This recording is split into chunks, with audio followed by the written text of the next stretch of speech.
I got back from SoCal Swordfight 2023 about a week ago, and I wanted to give a short update about what the event was about, the haul I came back with, and just my overall impressions about the event. So obviously I came back with quite a few swords, but the thing that's been impacting me the most that I came back with is a case of con crud.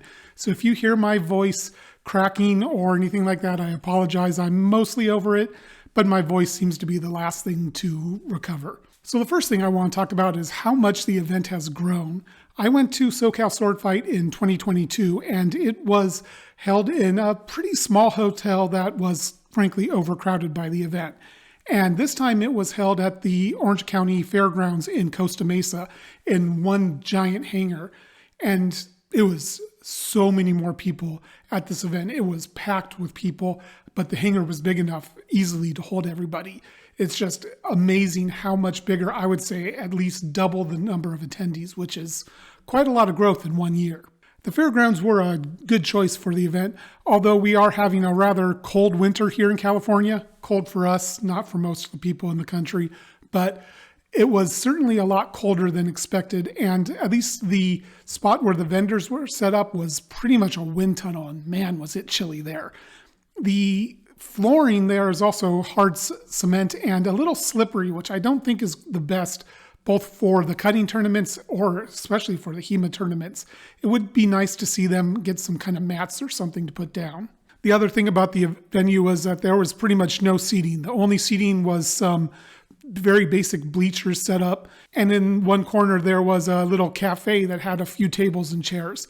The biggest problem for this, for me, was that my wife is disabled, and she just didn't really have anywhere to sit most of the time. On the HEMA side of things, there were a lot of events, from longsword, multiple tiers, rapier, saber, side sword.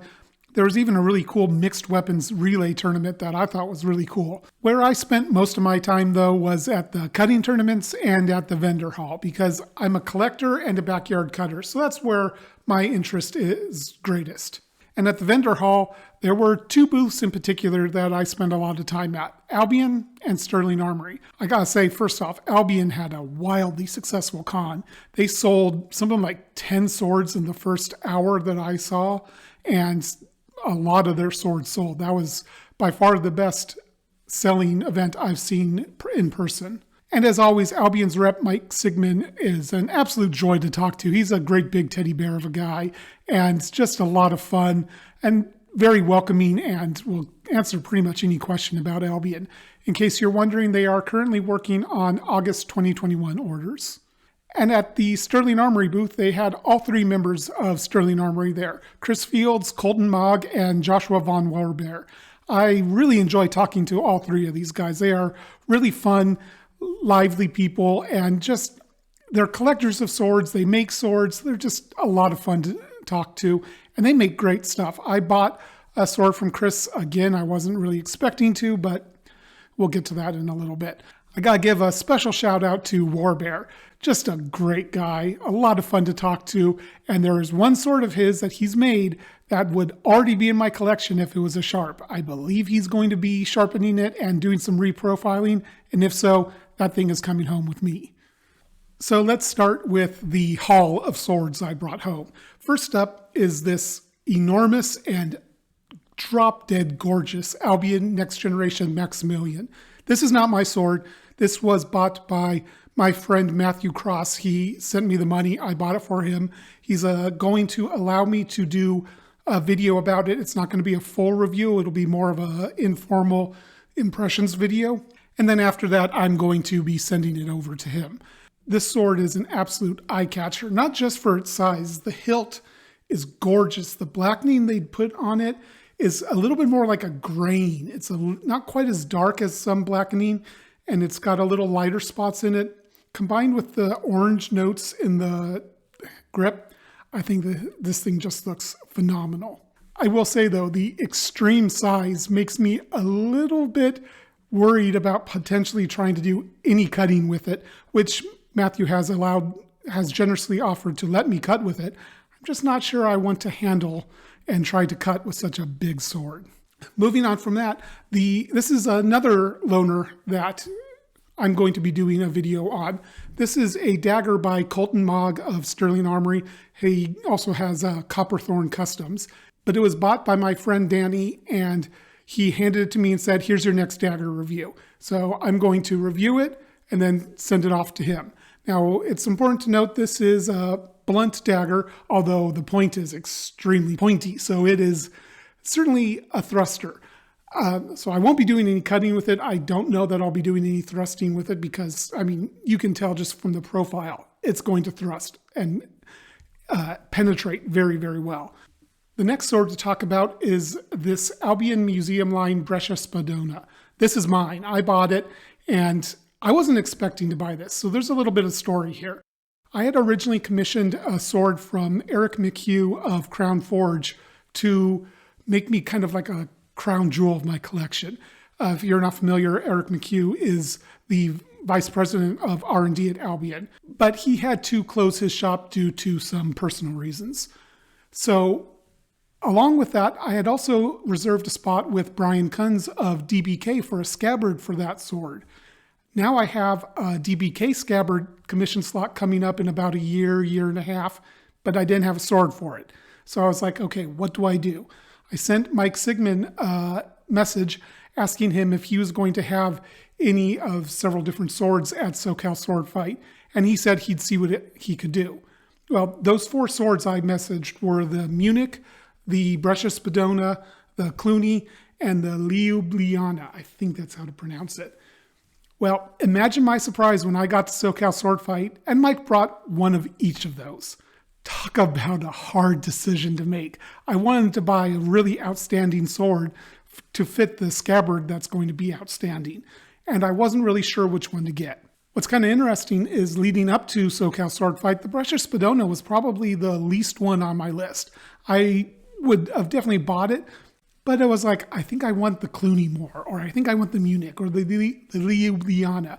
That is so hard to say. But when I got there and all of them were there, you know, I held the Cluny. I love the Cluny. It is such a beautifully crafted sword. It feels so light, but so vicious. I described it to Josh von Wehrbeer as a toothpick that will impale you. And it's a great description, in my opinion. But I love the Cluny. The Ljubljana was the first time I got to see it. My God, is that a gorgeous sword. And the Munich I've seen a few times, and it's just an iconic sword, and I love it. But all 3 of those are generally more thrust-focused swords, especially the Cluny, and then the Ljubljana is also very thrust-focused. The Munich can do some cutting, but it's definitely thrust-focused as well. Now, that they all can cut, but the Brescia Spadona is got a much wider blade overall, and it's more up my alley in terms of what I like to do, which is backyard cutting. So that, and then the fact that I didn't even notice this before I saw the Brescia in person, that it has an actual octagonal cross-section, really made me take another look at it. And this wide crossguard, the iconic pommel, the Brescia Spadona is such a gorgeous piece. And I decided, you know what, I'm going to go for that one instead of one of the ones I expected to buy. And the last sword I came home with is this Sterling Armory 18C. This is not the first time I'd seen this sword. Chris had it at Combat Con last year, and I was shocked to see it hadn't sold. This is a beautiful sword. And he actually told me he had lowered the price because it hadn't sold, and he'd done a little cutting with it. When he told me the price, which was $11.30, and I picked it up, and I was like, wow, this is the most lively 18C type sword I've handled. I couldn't say no. I bought it, and I really didn't have the money for it, but I bought it anyways. And I actually used this at SoCal Swordfight. So I entered into the beginner longsword cutting tournament.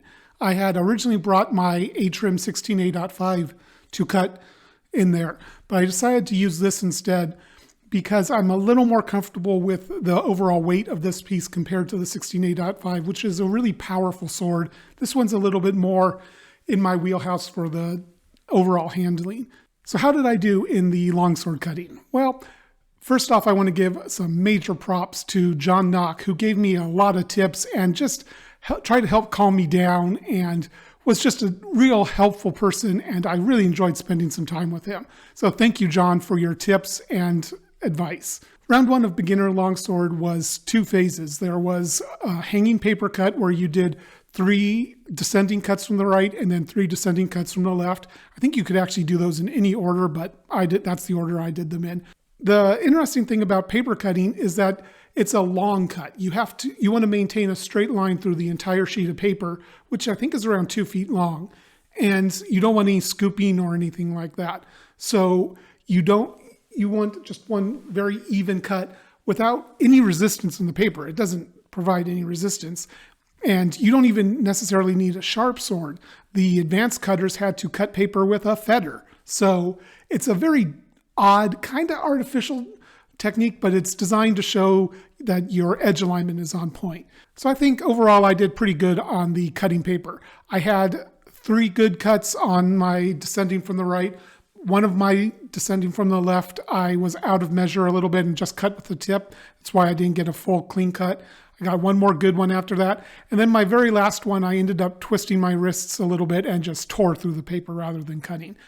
I will take 4.5 out of 6 on my first cutting tournament any day of the week. And the second part of the beginner longsword round 1 was tatami cutting. It was the exact same cuts, 3 descending from the right, 3 descending from the left in any order I chose. Let me tell you, I was nervous as hell, and it definitely affected my cutting here.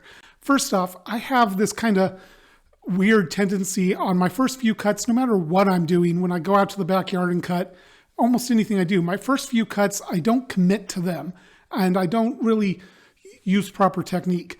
And it's something I need to get over because it definitely affected me here. My first 2 cuts on the tatami, not good. After that, I was like, I am not going to waste my entire tournament entry and not even get one good clean cut. So I made sure to get more oomph into the strike to really commit to it. And I got a good clean cut on my last cut from the right. I switched to the left. I'm not particularly great at descending cuts from the left. My first one was pretty good. It wasn't great, but it cut all the way through. And then my last 2, I don't know, I didn't commit to the cuts again for some reason, and my technique was off, and I didn't really get very many good cuts on the tatami. My overall score was around 57 out of 100, I think was the maximum score, and there were 55 entrants in the beginner longsword tournament. They were taking the top half to the second round. I was tied with like 4 or 5 other people at spot 28. So I just missed moving on to the second round. Shame, but hey, it was my first cutting tournament ever. It showed me what I need to work on. I need to break myself of that habit of not committing to the cut and really just focus a bit more on technique. And next year, if they do a beginner longsword tournament again, I'm definitely entering, and hopefully I'll advance past the first round that time. You know, I could probably continue talking about how much fun I had at SoCal Swordfight for another 15 to 20 minutes easily. But this is the most talking I've done since getting back, and my voice is feeling it. So just 1 or 2 more things. One of the absolute coolest things they had was an opportunity to handle antique swords from personal collections of attendees. I got a chance to handle a couple swords that they looked like they were either very late medieval into early Renaissance or perhaps Victorian replicas. I'm not sure, but wow, was it amazing to see something that old, to handle it, and to feel how much, you could tell just how much craftsmanship went into these swords. It was such a blast to do that. So overall, absolute ton of fun at SoCal Swordfight. If you're a collector of swords or into HEMA or whatever, I think you should try to get to an event like this. The 2 major ones that I'm aware of are SoCal Swordfight in Southern California, hence the name, and Combat Con in Vegas in July.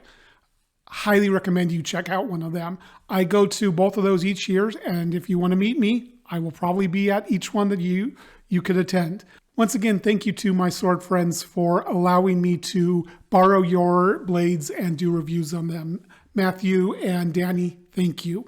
I also want to thank Mike Sigmund at Albion, Chris Fields, Colton Mag, and Josh Von Warbear at Sterling Armory. You guys are great. I love talking to you.